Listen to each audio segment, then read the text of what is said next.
What's up, everybody? Welcome back to another episode of the Halving Report podcast. The price of Bitcoin remains just under 95,000 US dollars, and there's still about 3 years left until the next Bitcoin halving.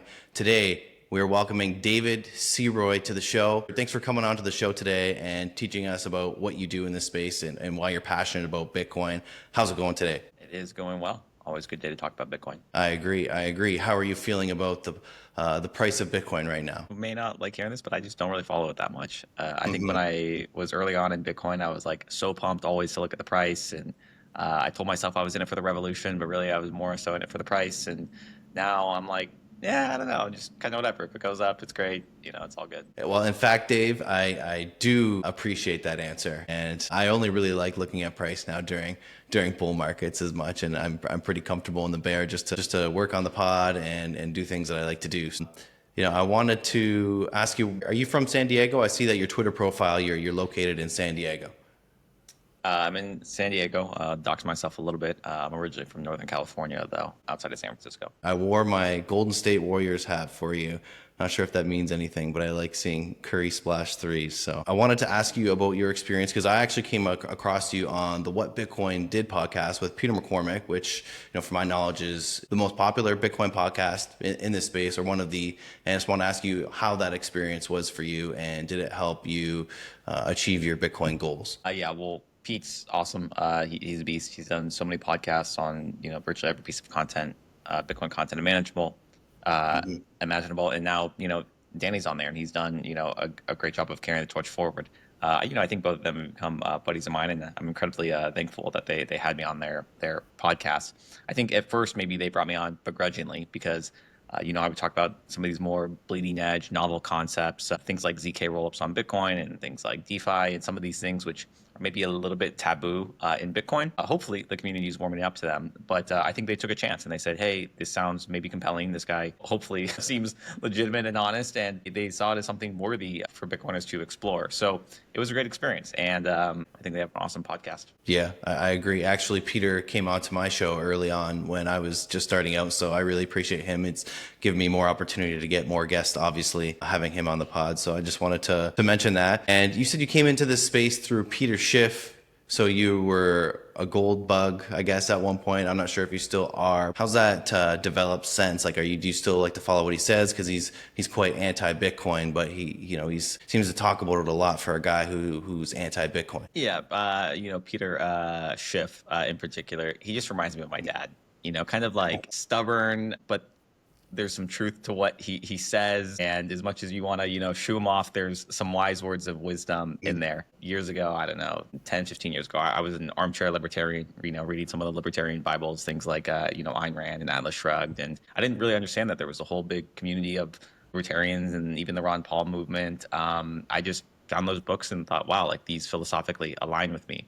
And Peter Schiff was kind of part of that camp tangentially through the gold movement. And I used to watch him before there were kind of internet trolls. He was a person that would go out to Wall Street and kind of like troll protesters on the street and ask them their views on capitalism and the 99% versus the 1%. And I just found him very entertaining. And so it was many, many years later when he was debating, I think it was Voorhees on gold versus Bitcoin. And I just thought, wow, like, this Bitcoin thing is really interesting. So I wasn't some, early crazy adopter of Bitcoin. I was very much later on in the movement, but I had those ideological underpinnings that really helped me grok it early on. Okay. So you have, I guess, a philosophical motivation in this space that kind of keeps you attached and keeps you working and motivated in this space. Is that fair to say? Yeah, I mean, on the philosophical side, I guess there's like so many tangents we can go on. But if you just take it back to like, capitalism and Austrian economics is like a big part of the Bitcoin movement. And I think growing up, we're always told that capitalism, it's like, oh, it's so great and it adds all this productivity and, everybody becomes wealthy in a capitalist society, but it's kind of evil. It's kind of evil. And it's like, I guess that's just like a trade-off that we're willing to take because this system has like produced a bunch of wealth, but it's evil if you, value money. Like money is not this like, moral thing. And I think some of the ideological and philosophical side of Bitcoin really kind of showed that no, like capitalism in pursuit of your rational self-interest, or this kind of self-actualization, this pursuit of things that you desire subjectively in this life, like that is a moral good. And for me, that was just a very profound concept. I thought, wow, like maybe money isn't this evil thing, and maybe capitalism isn't this evil thing, and maybe we can have both. And so, yeah, I mean, that is like a core axiom of my beliefs, and I think many Austrian and ideological capitalists. You can't deny some of the progress that capitalism has brought to the world now, whether that looks like a hybrid system or full on, some Bitcoiners call for full on anarchy or, very libertarian. So it's definitely dominated, the space is definitely dominated by that thought. But thank you for sharing your background there and your thoughts and coming into this space. I know you talked about fix the money, fix the world. So I know you're a believer in Bitcoin. It's going to probably go into a lot of different areas and improve a lot of different areas of our lives. If you could just simply explain ZK rollups, because I know it's maybe a little bit complex or niche for many Bitcoin viewers out there, and maybe just what your role is with Aspen Labs. Maybe 10 or more years ago, Bitcoin started hitting scaling constraints. Like, it was just very early on that we knew we were going to have, scaling issues. There was a group of like very, very brilliant researchers as part of Blockstream and many other places that said, hey, we have this idea called sidechains. Sidechains are just like separate blockchains, and you can take your Bitcoin from the Bitcoin layer 1 that we know and love, and you can bridge it into these sidechains, and these sidechains can have more functionality or add more scale. They're just other blockchains. You can customize them. And this was a really cool concept, except in order to bridge your BTC into the sidechain, you have to trust someone. You have to essentially, I would have to give my Bitcoin to you, Brad, or someone else, and you give me a token, like a little Chuck E. Cheese token that can go use in the sidechain. That's kind of antithetical to the whole movement. Now it's not trust. It's not your keys, not your coins. It's, Brad's keys, hopefully my coins. And so that was kind of an unsolved problem for a very long time. And, we pursued Lightning Network and some other scaling solutions, but eventually, to their credit, a lot of people in the Ethereum ecosystem in this what's called ZK or zero knowledge, which is a field of cryptography, they basically solved that problem. And they came up with some pretty cool math that allowed us to have a concept similar to sidechains, where we can bridge our Bitcoin into this separate blockchain, but without the trust assumptions, without having to trust, a centralized, honest person to issue us that token. And so that's a profound breakthrough. It's something that we had hoped for, more than 10 years ago, and now it's kind of coming to fruition. There are, of course, some trade-offs to this, but honestly, they're pretty good trade-offs. And so what we're doing at Alpine Labs is our team kind of pioneered this concept of these ZK rollups specifically on Bitcoin. Borrowing a lot of the technology from Ethereum, we pioneered it onto Bitcoin. And I think that our team has kind of been at the forefront of pushing forward this idea, both from the original theory side and research side to now a practical implementation. And so hopefully later this year, we start to have a product that goes live that people can use. Wow. So you have some pretty big ambitions there. So this, from my knowledge, is prioritizing speed of use on a side chain and privacy as well. Is there more to it? Is this like a competitor to Lightning? There's some overlap in the sense that it's a layer 2, and it adds some new form of functionality to Bitcoin. But I would say they kind of occupy different spaces, where Lightning Network is meant to be incredibly, high throughput, small, fast transactions. A ZK rollup more so allows like expressivity or programmability. Like if there's actually functions that you want to program your Bitcoin to do, a lot of people know these as, smart contracts, or things like DeFi, or if people want, they could do NFTs. I mean, for me, I'm kind of more about like the monetary revolution. And I think, finance is an aspect of that. But yeah, ZK proofs allow you to have this kind of functionality and programmability. And that's something that Lightning just can't do. Lightning is designed to do one thing and one thing very, very well, which is, Bitcoin payments back and forth to each other. But if you actually want to add some form of expressivity, where it's like, if this happens, do this, or, create these kind of complex, smart contracts, Lightning just straight up can't do that. So that's why I think they occupy two different spaces here. So then does ZK rollups pose a threat to other blockchains, other cryptocurrencies? I would think so. Yeah. We've always had this expression in Bitcoin where it's like anything good in the kind of altcoin space would eventually make its way back to Bitcoin. And for a while, that was probably cope. Like, we were frankly lying to ourselves, because it couldn't, like, you can't build it on Lightning Network, or you couldn't build these more trustless or trust minimized, solutions. But now with ZK rollups, you actually can. if there is functionality that people think, hey, this is really cool, I really would love perfect privacy payments on Bitcoin. Maybe I would like Bitcoin-backed stablecoins. Maybe I would like these world-class, payment experiences that feel more like a Venmo or a PayPal. I mean, there's quite a lot of opportunities here. Now you actually could bring that back to Bitcoin. Will that stop the kind of degeneracy and the gambling and the token issue? It's like, no, because that's a separate problem. Can it allow, I think, good, honest, high integrity builders who just need a little bit more creative space to build these innovations? 100% it can. Very interesting. So you mentioned that you're hoping to release a product later this year or this year. What does that look like? I think we're looking to go to mainnet for the rollup later this year. So that's kind of the low level infrastructure. In kind of very simple terms, you could think of this almost like the App Store, and then people could go out and deploy their own apps.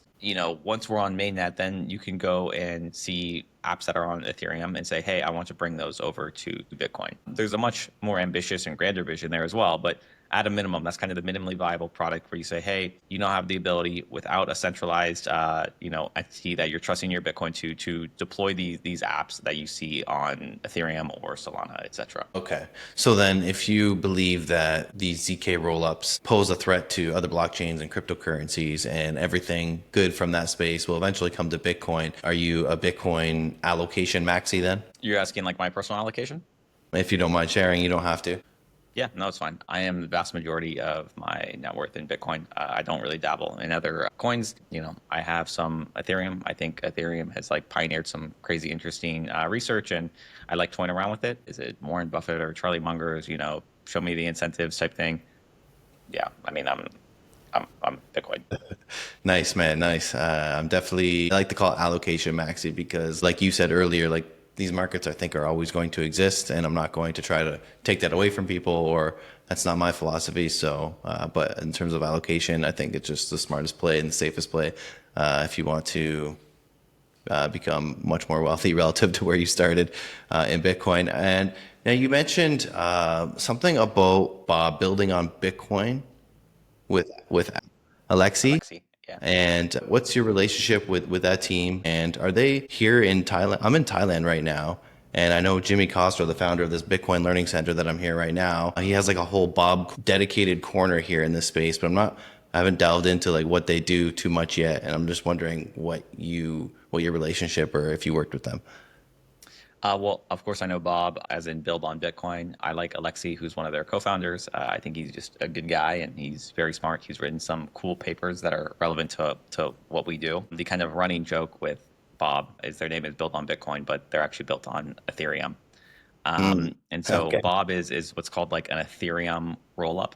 So I'll try to be concise here, but when you build these layer twos or these rollups, you kind of have the layer one, you have Bitcoin, or you have the Ethereum layer one, and then a rollup is a chain that you can think maybe sits above it, and it processes all these transactions, and then it settles back down to the layer one. So it shares what's called the consensus of its layer one. So the consensus is proof of work in Bitcoin. Bitcoin reorgs, then the rollup reorgs. And if somebody tries to double spend, you can prevent that double spend based off the consensus of the Bitcoin. Basically, it inherits the security of the layer one. And something like Bob or these Ethereum rollups, they have all of that, but they inherit it from Ethereum.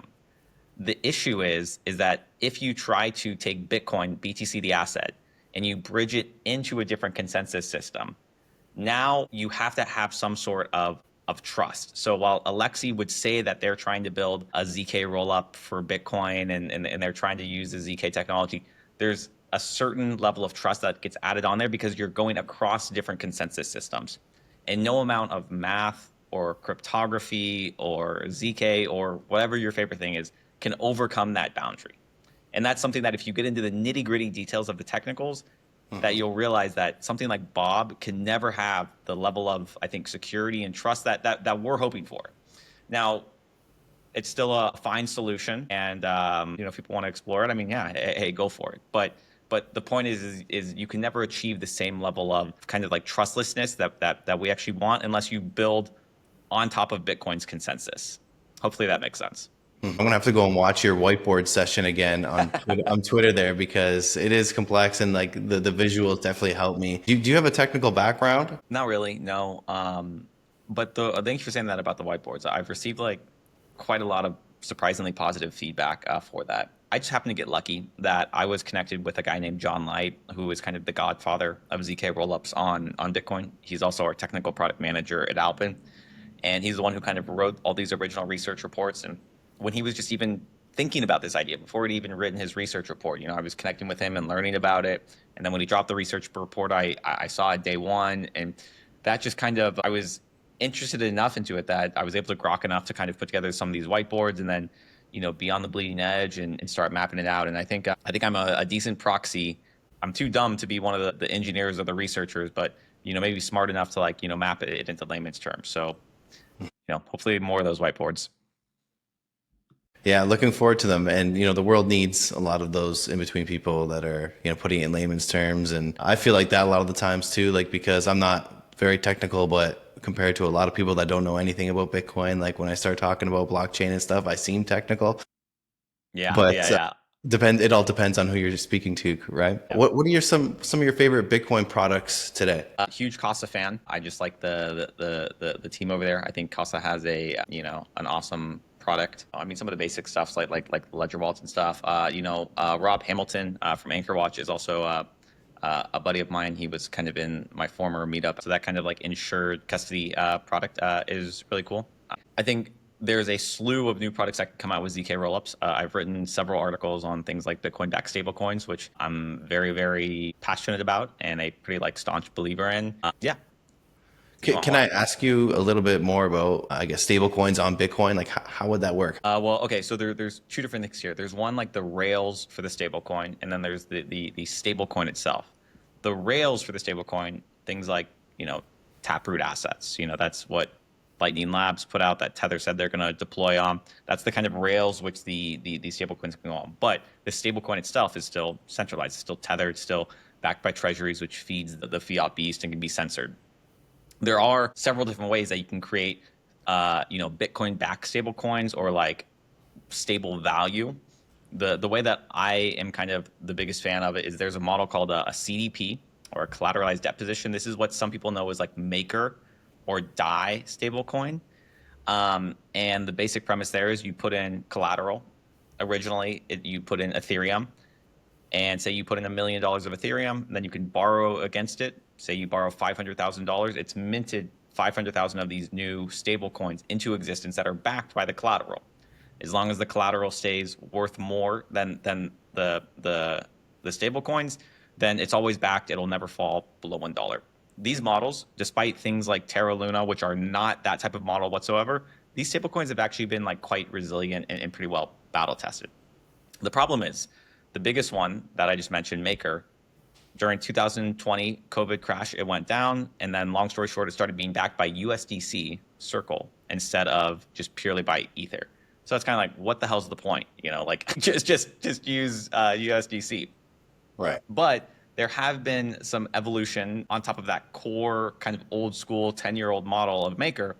And there are some now teams that have optimized these to where they things like no upgradability, which means that you deploy the smart contract and no one can ever change it. No one can ever go in there and say, we're going to back this by USDC. Or there's no kind of governance which makes it decentralized in name only, where it's like, hey, we're actually going to change these terms and tweak these parameters. Don't worry, we voted on it with our token governance and everybody approved. It's almost just like you could deploy a protocol that says here, look, you can put in Bitcoin, real Bitcoin. You can borrow against it. It mints these Bitcoin-backed stable coins. And then it's truly decentralized and censorship resistant, meaning you could throw that thing into a privacy protocol and no one can stop you, no one can block you. It's really hyper compatible with this ethos of, censorship resistant P2P money of Bitcoin. So there's a lot more details. I'm actually planning on doing a whiteboard on it, but hopefully that made sense. Yeah, no, cool. I appreciate that explanation of that. And, hearing these things just make me seem very optimistic for the future of Bitcoin and to uphold the ideals, because there's been a lot of fear mongering over the years of Bitcoin become more controlled, but with all these new developments, it really seems promising in keeping that spirit of hope that Bitcoin, I think, gives a lot of people. So that's really cool. Earlier in the episode, in our interview here, you said that ZK rollups are a bit taboo in the Bitcoin community. Why is that? Well, I think a lot of people are familiar with the block size wars, right? That was in 2017. There was this kind of battle for the heart of Bitcoin, so to speak, where it's like, how do we want to scale? Do we want to keep blocks small and scale with layer twos, or do we want to increase the block size and then allow higher transaction throughput? And of course, I think the right side won, the small blockers won. We didn't change the block size, and we decided to try to scale via Lightning Network. And so that, I think that created like a little bit of a brain virus, where maybe some people, they lost sight of a lot of things in Bitcoin, and they just became hyper obsessed with, hey, we just don't want to change Bitcoin whatsoever. Bitcoin's perfect. The small blockers one, we did a UASF that activated SegWit, and that's all we ever need.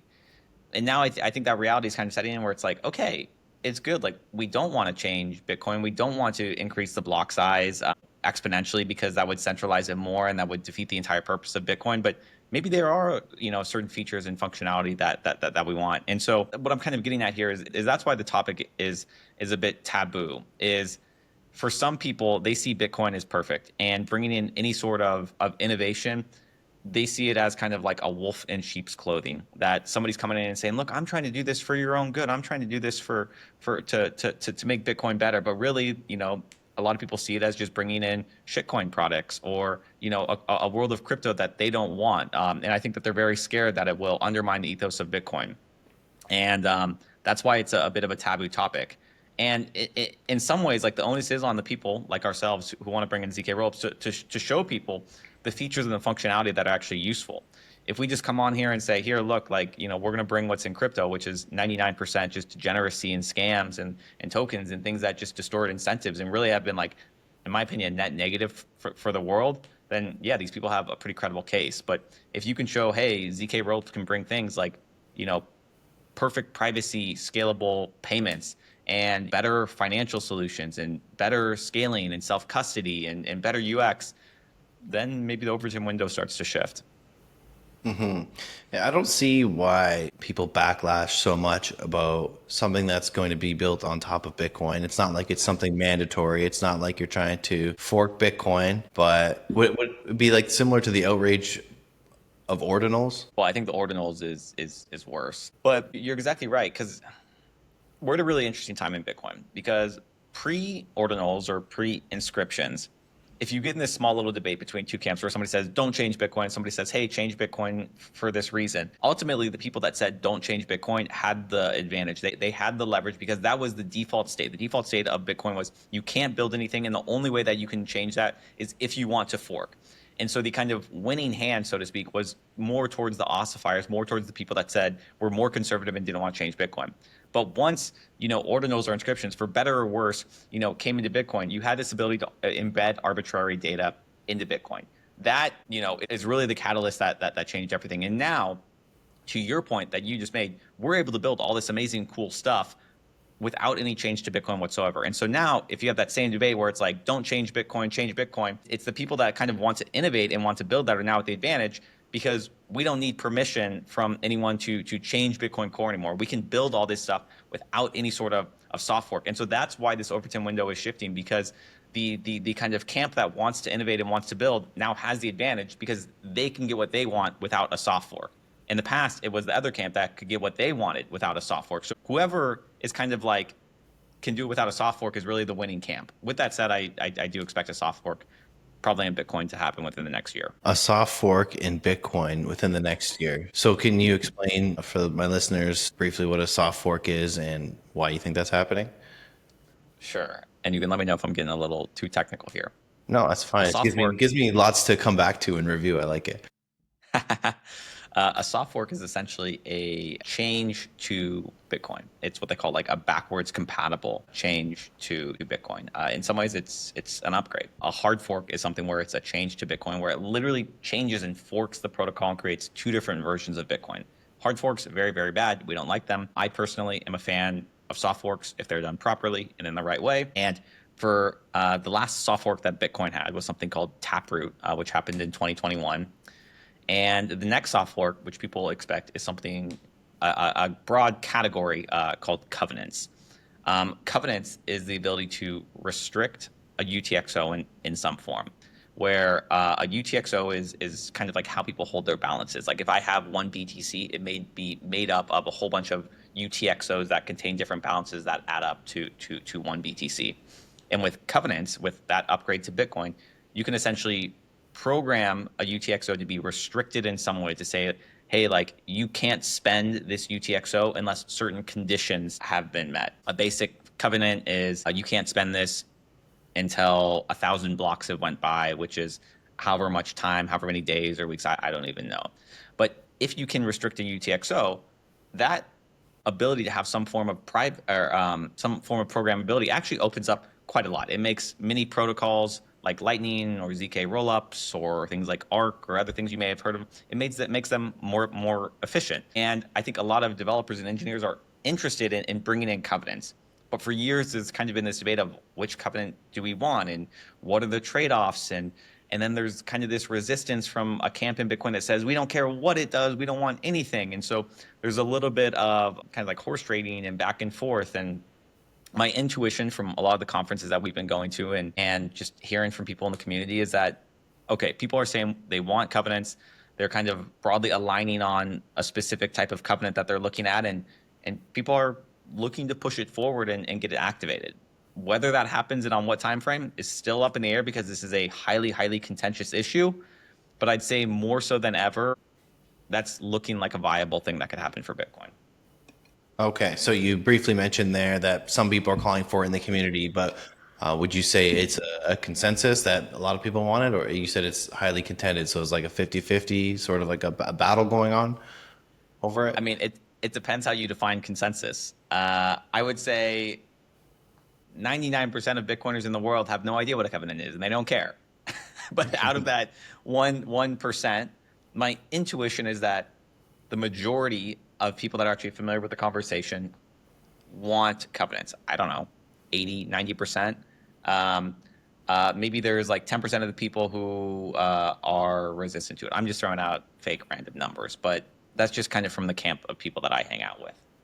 Right. Well, it's an interesting take, and I'll definitely keep my eyes and ears open about that. And my next question is about Stratocast. Did you start your own official podcast? Yes, for better or worse, but I'm slacking on getting episodes out. We did. We thought this whole world that we're kind of exploring that I've mentioned, things like ZK rollups and changes to Bitcoin and bringing applications and functionality was something that not many people were covering. And so it's one thing, it's like, you just want to go out and proselytize it to everyone in the world, or do we want to bring on our own guests, people who we think are like, hyper competent? And so that was our attempt at doing that. And I think there's still some good episodes to come out. There's, we've had Lynn Alden on there. We've had Nick Carter on there. Farrington was on there. I mean, so I think people that many Bitcoiners would know. Yeah, definitely. No, I recognize you. You pulled some big guests already. So congrats to you on that launch. I've subscribed, so we'll see what comes in the future for that. And now I wanted to ask you about like maybe favorite resources or maybe Twitter feeds or books that you have in this space. Well, like any good Bitcoiner, I of course read the Bitcoin Standard. I think some people would say Saifedean's a bit off his rocker at times, but you can't ignore that he's put out some good Bitcoin content. Someone who I really liked was Nick Bhatia's book, Layered Money. Now he does a little bit more kind of like price and technicals and macro analysis, but his understanding of how the accounting works around money and things like the repo system. Like I just think if you really want to understand like the plumbing of macro, but starting at kind of a 101 level, I really like Nick's book, Layered Money. Jeff Booth's book, of course. And then, I think the gold standard right now is Lynn Alden's book, Broken Money. Okay. Those are a few that I haven't read. So maybe put them on my list then. Thank you very much. And do you attend many events or community events in Bitcoin or crypto? Somewhat, yeah. I mean, we'll go to some events, a lot of the Bitcoin conferences. I mean, yeah, of course, going to Vegas. We're speaking to that one. So anybody that's going to be there, come find me, say hello. That'd be great. Awesome. Yeah, the big one. Have you ever been to Thailand? I've not been to Thailand. I think I kind of see it on your shirt, but were you wearing a Chiang Mai? Yeah, there you go. Bitcoin Chiang Mai. Yeah, that's okay. I guess the nonprofit organization that Jimmy Costro from New Jersey has launched here.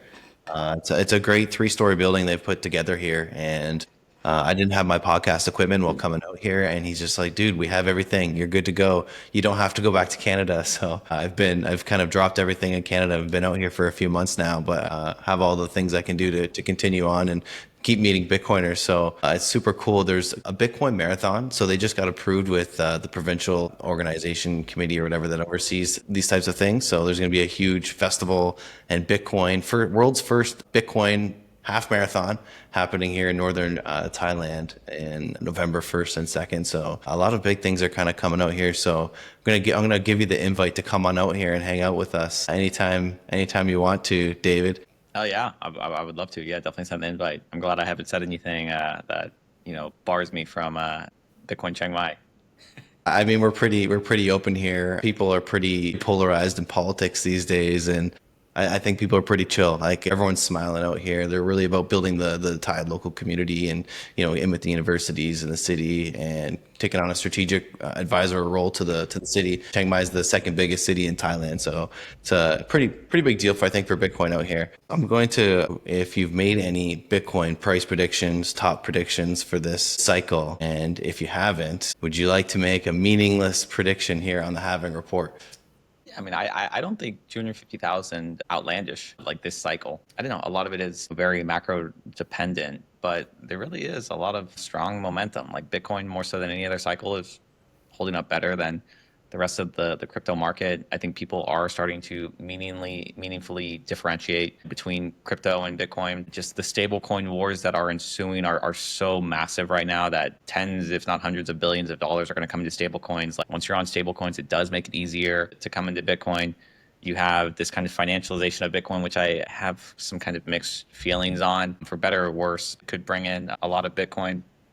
I highly doubt you're going to see like those same multiples of 10x's that you saw in past cycles. But yeah, I mean, like solid, consistent returns with like a decent CAGR could be on the horizon. It's interesting to see what people are thinking, and sometimes people say different things online too to what they think in real life. They're a little bit more bullish in private too, I find. In private, that's interesting. I thought they were Yeah, more I mean, bullish like, in public. well, so okay, I guess you get both ends. I think the people that are more want to be more fiscally conservative or not over promise new Bitcoiners. They don't want to say something ridiculous. They'd rather say something low than be better pleased after if the price goes beyond Yeah. that. So I'll I guess I'll it say all. something really quick that I was like just thinking of people, public versus private. Like, some Bitcoiners will know Max Kaiser, like Max and Stacy. They're just like very eccentric. They're huge Bitcoiners. They have these like big personas. And early on in like when El Salvador passed like the Bitcoin bill, like me and some buddies, we just like trekked down there, ended up like grabbing dinner, and Max and Stacy are there with like Jimmy Song and a few people, and they were kind enough to grab dinner with us. And Max, I was like, this guy is the same person in public and private. Like he really is just a massive, crazy Bitcoin bull. He told these stories where I think he was dead serious. He's like, yeah, I mean, I think Satoshi was sent back in time and he gave us like hard money, and he's just an interesting character. He's definitely out there and eccentric, but I quite appreciated his views. Yeah, a character that sticks in my mind. I always think of, I forget who's. I think he debated, yeah, Peter Schiff, where he ripped up the money or lit it on fire or something like that. Yeah. And he just goes off on a tangent. And I was in El Salvador as well in December 2023 and stayed at the Beach Breakers Hotel. It was like big Bitcoin sign right outside. I'm like, okay, let's go here. But yeah, I've had Ronnie from the Bitcoin hardware store down there, who's now living with Gabe, who's helping him out down there, who I interviewed in Niagara region, Canada, before coming on out here to Thailand. So good group of people down that way too. Have you ever considered like moving down there for going full Bitcoin? I mean, I live in San Diego. It's heaven on earth, so it's hard. But I have some friends who live down there. I've heard it's becoming expensive though. I was surprised by that, but I just think they just can't keep up with the demand of Bitcoiners coming in. So it's a good problem for them to have, and the market will adapt. But I think some people go down there thinking, they're going to be, living on $5 a day or something, and it's actually, pretty reasonably priced. I mean, unless you want to just eat pupusas 3 times a day, right? Then you might be able to spend $5 or $10 a day on food. But yeah, Bitcoin Beach, because I was looking into real estate rentals down there. I was considering going there rather than Thailand, but here's significantly cheaper. So I opted out here, and then I got lucky because I had no idea this Bitcoin Learning Center is here and is doing all these great things. So it's great to be a part of that as well. Let's ask a non-Bitcoin related question, or maybe it will be a Bitcoin related question. If you can meet anyone living or dead, who would you meet? Who would I meet? Who would you have dinner with? Oh, you know what? Randomly, I'm obsessed with the show Survivor, and Ooh. I think Jeff Probst is like one of the greatest hosts of all time. And I think Survivor, they always say, is kind of like a microcosm of life. And I just feel like he would be a fun dude with, wise words of wisdom that he could share. So that's what I'm going with. Wow, that was an unexpected, interesting pick. I have one of my best friends is obsessed with that show too. But I used to watch back in the day, like Boston Rob. He's obviously like a Survivor legend. I That's remember right. those maybe it was All Stars with like Rupert and Sandra. I don't know. I Yeah, used to yeah, watch yeah. like way back in the day, but not so Good much memory. anymore. Is it on like a new season right now? Yeah, yeah, yeah. It's in the middle of I think season 49. So I think 50th will be next season, and it's just as you would remember. I think the format is like the same as episode one, and there's something where you're just like, I just enjoy this, you know. So it's good. That's awesome. Yeah, lately I started rewatching a few of my favorite Game of Thrones episodes. Not sure if you're into that show. I loved Game of Thrones, but like everybody else, season 7 or 8 or whatever, that it was just like, ugh, Did it you didn't just really hook me. want Jon Snow to be king at the end? Like what were you disappointed with? It just felt a little like rushed. Yeah. And it's like they're like, hey, this is our last season. We just got to like throw everything together. I'm generally optimistic that with AI, like there's just gonna be so many random young creators that will build out their own storylines, and like we will have our own like something great one of these days, and it'll be an amazing storyline, just like some random dude on like Reddit that posted there's just these weird, I mean this in the most endearing way possible, like just these weird autists on the internet who are incredibly brilliant that write up amazing stuff, and once you give them the tools of creativity, like they will fill in the gaps. Is that your number one show? Game of Thrones is up there. I was a big Lost fan when I was Okay. younger. Similarly, Lost was like fantastic, and then towards the end it's just it's hard. Breaking Bad is up there. I think a lot of those shows, like what makes them successful is they intentionally open up these storylines without knowing how they're going to close them. So when you first watch it, you're like, "This is amazing. Where's this going to go?" And the reality is, like, the writers don't even know where it's going to go. And so that's why it's easy to like pull people in early on, and then it's hard to actually be like, "Oh shit, we have to close these and tie these things back together." It's always hard letting go of a show that you really love. But yeah, I like Breaking Bad too. That's really good. I never really got into Better Call Saul, the other, like it Yeah, was a prequel to that one. Never really got into that, but I thought I liked the movie. The movie that did you see the movie?